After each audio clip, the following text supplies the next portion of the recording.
Human trafficking is possibly the most vile crime that exists.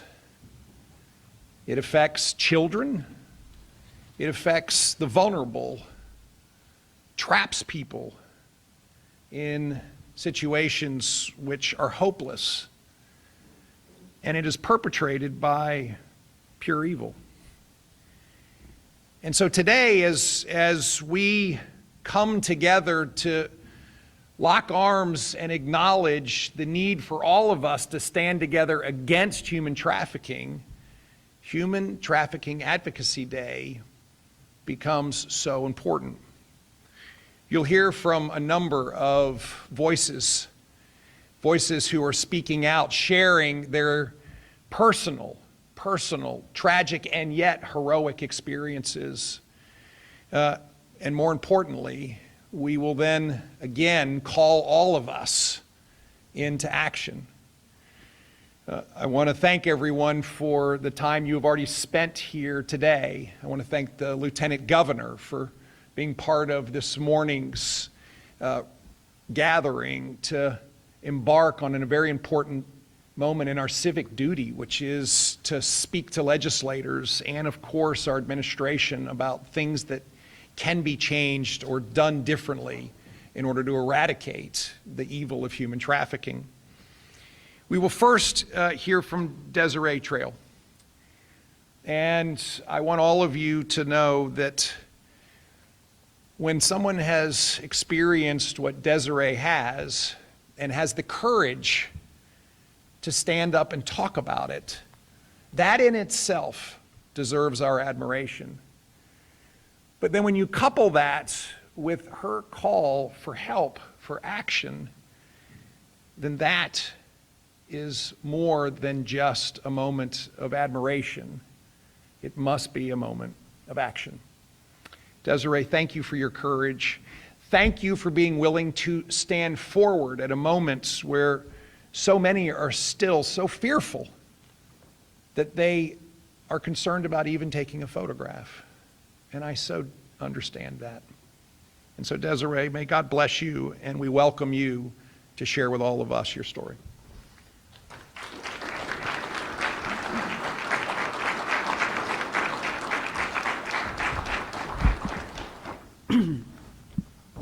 Good afternoon, ladies and gentlemen. My name is Desiree Trail. I'm a 54-year-old disabled single mother and a survivor of human trafficking. I serve as a survivor leader, a public speaker, and consultant with Global Centurion, the Virginia Coalition Against Human Trafficking, the PD-16 Human Trafficking Task Force, and the Central Virginia Justice Initiative in Fredericksburg, Virginia, as well as partnering with several nonprofits throughout Virginia, such as Freedom 424 and Reset 180. I would first like to thank Governor Youngkin, First Lady Suzanne Youngkin, the Lieutenant Governor, and Tanya Gould in the AG's office and the Attorney General, as well as the entire administration and our legislators and our law enforcement officials that are here today. Thank you. And thank you for inviting me to speak at this important event of Human Trafficking Advocacy Day. I grew up in the Fredericksburg region, where my family were former military and very hardworking people.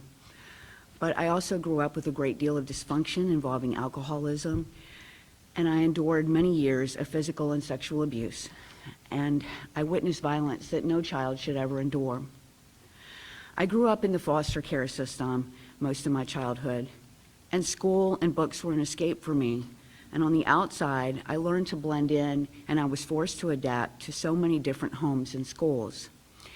I grew up in the church, and I played sports, and theater and music was where I found joy at that time. And ironically, my aspirations were also to become a missionary or a police officer.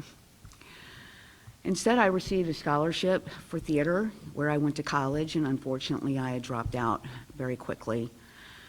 And in my 20s, in order to support my way through college, I moved up north to several different states where I began working in strip clubs to support myself through college.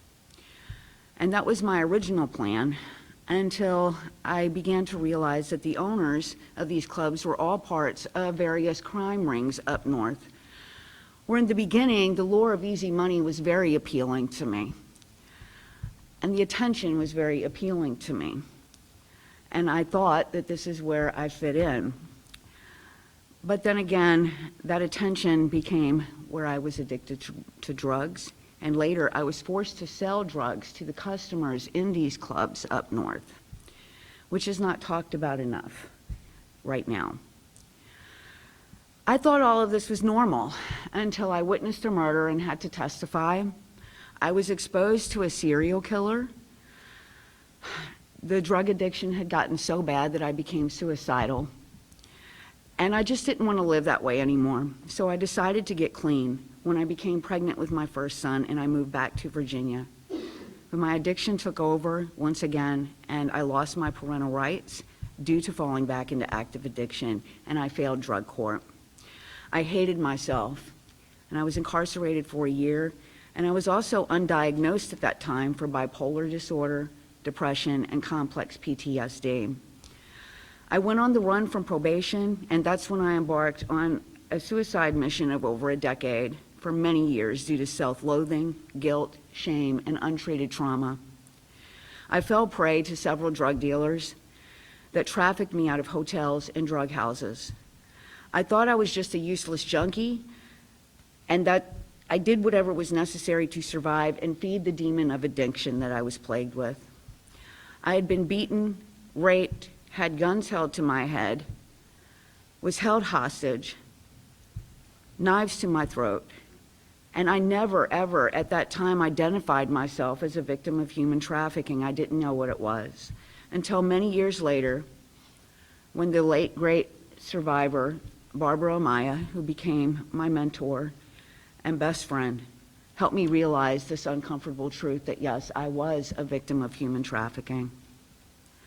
I served 3.5 years in prison for nonviolent felonies right after I had my second son. And upon release, due to circumstances beyond my control, I became homeless again and I lost hope. I absconded, I relapsed, and I returned to one of my former traffickers because in my mind, my only option at that time was that I deserved it. I later became pregnant with my daughter, and I went into rehab again and committed myself to recovery. And several years later, I found myself joining an online group of women that are now my survivor sisters throughout this country and now throughout the world. That was in 2012. I became stabilized once I received disability. I had a support network working a program of recovery. I participated in therapy, which I still do today, and I became active in the anti-trafficking movement, where I found myself, with the help of God and so many survivors and advocates, I found my purpose, which is to learn to become a better mother and to help other victims and survivors. I joined forces with other advocates and began reaching out to our legislators here in Virginia to help pass bills to improve our lives and our children's. I have hope and faith that we together can continue to do better by expanding funding for direct survivor needs and create spaces for more survivor-led initiatives here in Virginia. My greatest joy are my children and mentoring other victims and survivors. We have endured many trials together. Raising awareness, folks, is great, but like the governor said, we need more action. We need our legislators to fund shelters like Letitia's house and create them across the state. And we are desperate. I have ladies that I mentor right now who have nowhere to go, and they are at risk for re-victimization.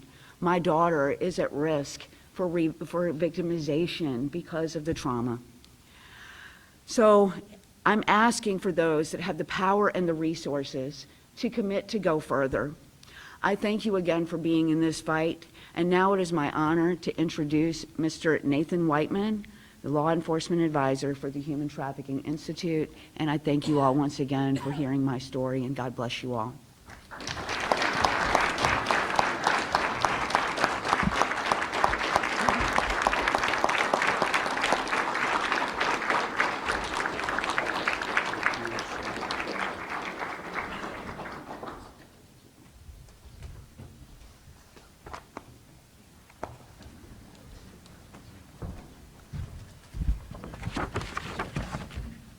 Good afternoon, everybody. My name is Nathan Whiteman. I'm law enforcement advisor for the Human Trafficking Institute.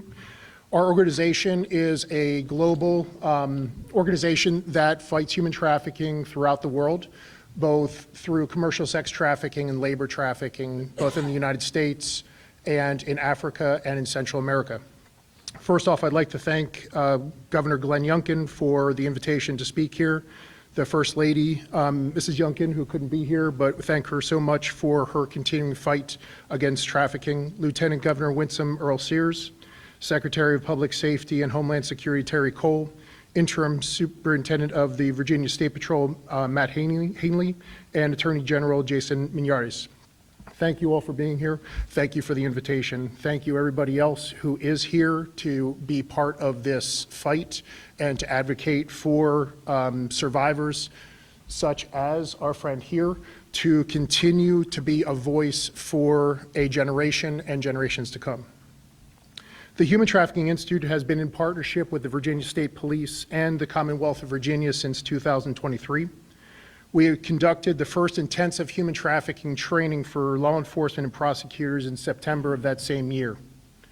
Since that time, HTI has conducted and trained over 750 law enforcement officers throughout the Commonwealth, as well as prosecutors, on identifying human trafficking cases and conducting survivor-centered, trauma-informed investigations and prosecutions.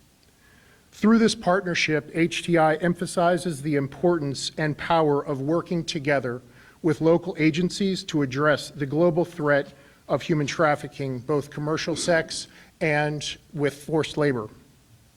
As part of this statewide collaboration, which Governor Youngkin will announce in a few moments, the Human Trafficking Institute, as well as the Virginia State Police, will hold advocacy events at colleges and universities throughout the Commonwealth, at which the student body can engage and learn more about human trafficking and the available resources. HTI will also provide training to campus law enforcement and staff as part of this campaign.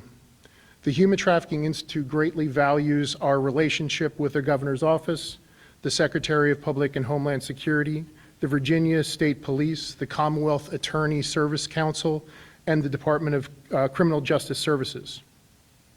We look forward to continuing our efforts to decimate trafficking and identifying trafficking victims throughout Virginia. When HTI first partnered with the Commonwealth to train law enforcement and prosecutors, it was immediately evident that combating human trafficking was not just a campaign slogan, but rather a personal mission for the Governor, the First Lady, as well as the whole administration. For that focus and resolve, we thank you. On behalf of the Human Trafficking Institute, it is my distinct honor and pleasure to introduce a true champion in the fight against human trafficking, the Attorney General of Virginia, Jason Miñares.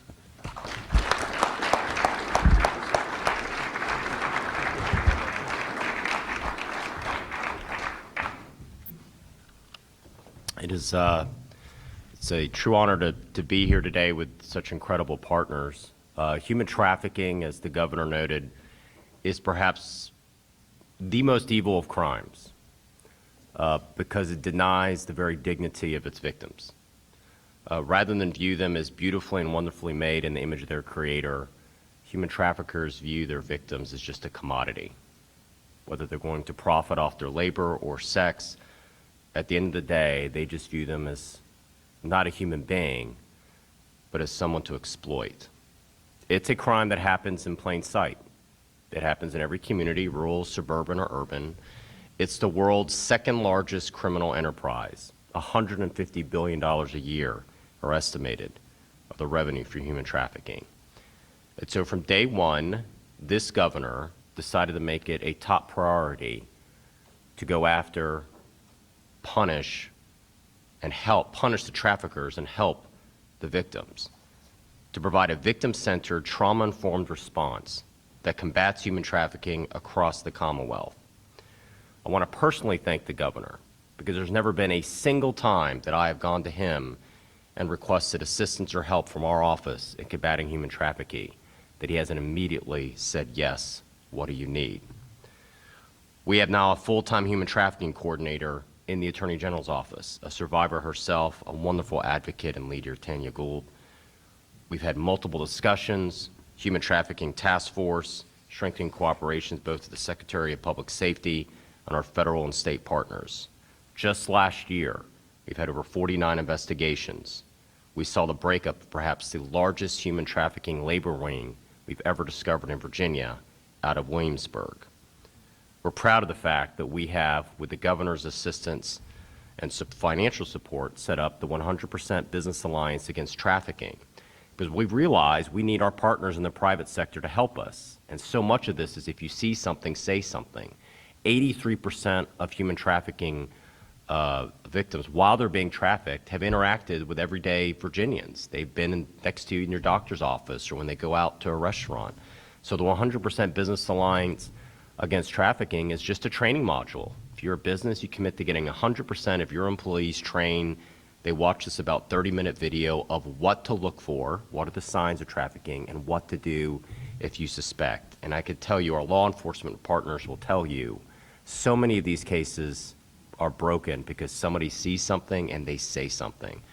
And so we're very, very proud of that partnership. Our child ID kits, over 200,000 of these have been distributed to middle schoolers across Virginia. So if a parent has their worst nightmare, or their child goes missing or is abducted, they have ready available information that they can get to law enforcement immediately.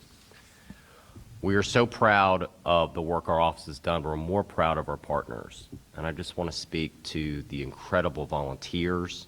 I see several of them here, our law enforcement partners, and the survivors.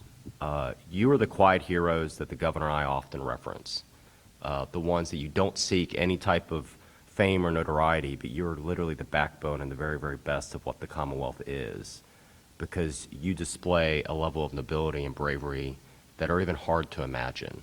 I remember talking to a human trafficking survivor who noted that talking to some of these volunteers at this safe house was like a life raft in the middle of a storm, and you are that life raft. And so I want to thank you for the incredible work you've done being quiet heroes and helping us do our job to eradicate human trafficking.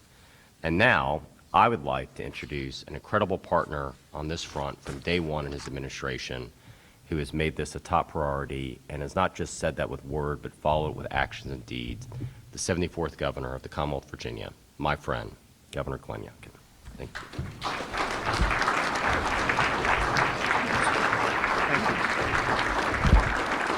Thank you. Thank you. Please sit down. Thank you. Desiree, thank you for your courage. Nathan, thank you for your service and your leadership and your willingness to stand with so many. General Miyares, our partnership has been not only impactful, but it is also demonstrated that it takes all of us. And so thank you. Thank you for being so committed to eradicating human trafficking. I see law enforcement heroes here. I want to thank all of you for the work that you do. We have literally worked across local, state, and federal resources. Thank you. I see the volunteers. I see folks that have literally been carrying the heavy burden of educating and informing and, by the way, standing in the breach and counseling and supporting. This is what it takes. It takes everyone. It's not a Republican issue. It's not a Democrat issue. This is a human issue. And this is exactly as the Attorney General said, that when all of a sudden one of the great creations of our Lord Almighty is treated as property, that is an affront to everything we believe in. It is in every community. I was shocked when I learned that the largest human trafficking epicenter in Virginia is in Tyson's Corner. Shocked. And that's when Suzanne and I went to work. This was long before we were fortunate enough to serve in this role. And that's why our very first policy rollout, even long before I was elected governor, was to eradicate human trafficking. A moment where we stood together as Virginians and said there's only one goal, not to reduce, but to eradicate. and it was going to take everybody, everybody. And we are still on that journey. The remarkable work is remarkable. And yet, oftentimes we can't see the progress that is being made because human trafficking is in the darkness. Human trafficking is hidden. The victims of human trafficking are fearful. The many times that Suzanne and I have visited safe houses, we're not allowed to bring media. We can't bring phones because the often entire population of women in these safe houses are scared to death that they are still being pursued and will be once again dragged back into this insidious slavery of modern times. That is what we are dealing with. And that is why it takes all of us. The First Lady is heartbroken. She's not here. I've been married to her for over 30 years. I've never seen her unwell. And she looked at me this morning and she said, "I'm sick." And I have to say, when your wife who is never sick tells you that, you recognize that maybe she doesn't feel well. And so she looks forward to being with all of you when she is feeling better. But it was this journey for both of us to be able to see and then to understand and finally to collectively take action. And we have taken action. Executive orders, over 20 bipartisan bills that include requiring human trafficking awareness training in higher ed institutions, developing training courses for hotel employees to recognize the signs, establishing training standards for law enforcement to recognize and prevent and report human trafficking, work with the state police to dedicate specific individuals in a human trafficking task force, not off the side of their desk, but off the middle of their desk. The collaboration is critical. And on top of that, the work that's gone on in the Attorney General's office, as he just delineated, has not just been impactful, it has been critical. Critical to provide the tools to hold accountable the customers, the traffickers, and to provide the resources to support those that have been trafficked. Last year at this time, Virginia State Police launched the Human Trafficking Hotline. And what just a simple concept. Where do I go for help? Whom do I call? And this hotline, over the course of the last 11 months to the end of the year, received 333 submissions, and I want to help you understand what that means. During this time period, 6 out of 7 days, there was a submission, 136 active human trafficking investigations, 47 victims identified and offered services. This is the prevalence of modern day slavery. And until we, in fact, eradicate it, our work can never stop.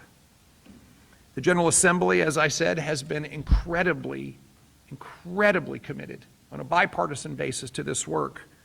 And I want to thank all of them. They've required those who've been charged with human trafficking of minors to register the same way sex offenders do. We've developed online human trafficking training for ABC licensees. We've authorized the Attorney General to conduct criminal prosecutions in cases of sexual assault or commercial sex trafficking against children. But the work must continue. Just this past month, we launched a collaborative operation across law enforcement called Operation Silence Shattered.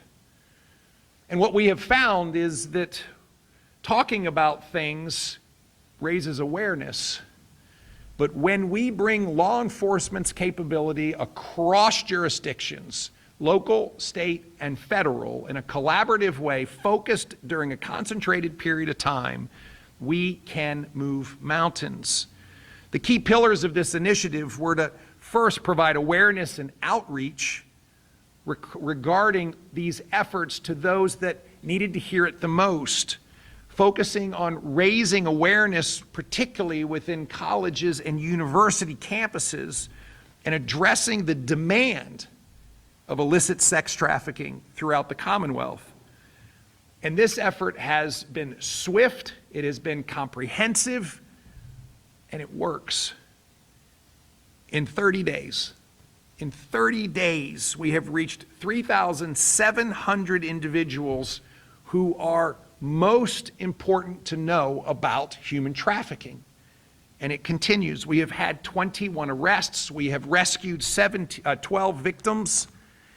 And you need to know that once you make an arrest, you begin to pull on the string to get to the networks. And when you begin to dismantle the networks, then you are eradicating human trafficking. The partnership with so many nonprofits has been incredible. The work with Operation Lightshine that goes on in Virginia happens all over the country. And I just want to thank their CEO for being with us from Florida today and all that you do at Operation Lightshine. This is hard work. How do we prepare the information necessary to support law enforcement's needs so that, in fact, these networks can be dismantled? So today I stand here, yes, as governor, but I also stand here as a Virginian who is profoundly moved by Desiree's experiences. See, it's not Desiree's story. This has been a tragic series of events in Desiree's life. And it is not just Desiree. 27 million people around the world are being trafficked. And therefore, I am very proud of the work that we are doing, prosecuting human traffickers, empowering survivors to find their way back to the life that God ordained that they would have, and preventing others from falling victim remains a top priority for all of us. And so today, again, is Advocacy Day, a day where these stories need to be told and shared, a day where we need to advocate for legislation and for budget authority to continue to do the things that we are doing, and it requires people to speak the truth. And so, Desiree, thank you. Thank you for being a truth speaker. Thank you for representing so many victims that aren't quite able to do what you do. But most importantly, I want to thank everyone here for changing the future, to making it a future where there is no human trafficking, to making it a future where there are no more Desirees, to making it a future where we get to spend our time and effort on something else. But we are not there yet. That is a future that we strive for. And in order to get there, we need all of you. And so oftentimes I end meetings with, what time is it? And I'm going to tell you, it is time to go to work. God bless you, and let's get this done. Thank you.